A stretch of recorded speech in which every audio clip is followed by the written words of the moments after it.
Guys, winter സ്റ്റാർട്ടായി കഴിഞ്ഞാൽ തന്നെ നമ്മുടെ ക്രിക്കറ്റ് എല്ലാം ഇൻഡോർ സ്റ്റേഡിയത്തിലായിരിക്കും കേട്ടോ. അങ്ങനെ വീണ്ടും ഒരു സൺഡേ എത്തി നമ്മൾ കളി സ്റ്റാർട്ട് ചെയ്തു. നമ്മളിവിടെ എത്തിയപ്പോൾ തന്നെ ഇവിടുത്തെ ആ പിള്ളേരുടെ ഫുട്ബോൾ കളി ഇറങ്ങട്ടെ. അവർ കഴിഞ്ഞ ക്ലാസ്സിൽ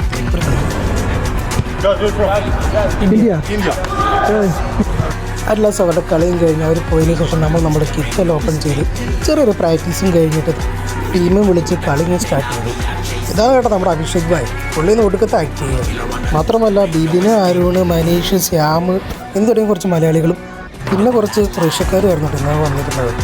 ഇവിടെയുള്ളവർ ഇപ്പോൾ ക്രിക്കറ്റിനെ ഇഷ്ടപ്പെടുകയും ഒരുപാട് പേര് കളിക്കാൻ വരികയും ചെയ്യാറുണ്ട്. ഇപ്പോൾ എന്തായാലും ഇന്നത്തെ കളി എല്ലാവരും നന്നായിട്ട് എൻജോയ് ചെയ്ത് കളിച്ചോട്ടോ. അപ്പോൾ അടുത്ത ആഴ്ച തൊട്ട് ആർക്കെങ്കിലും കളിക്കാൻ പറഞ്ഞ താല്പര്യം ഉണ്ടെങ്കിൽ ധൈര്യമായിട്ട് പോലെ നമ്മൾ സാഗരത്തിൽ തന്നെയാണ് കളിക്കുന്നതും ഗ്രൗണ്ട് വരുന്നത് സാഗരത്തിൽ തന്നെയാണ്. അപ്പോൾ ശരി ഗൈസ്.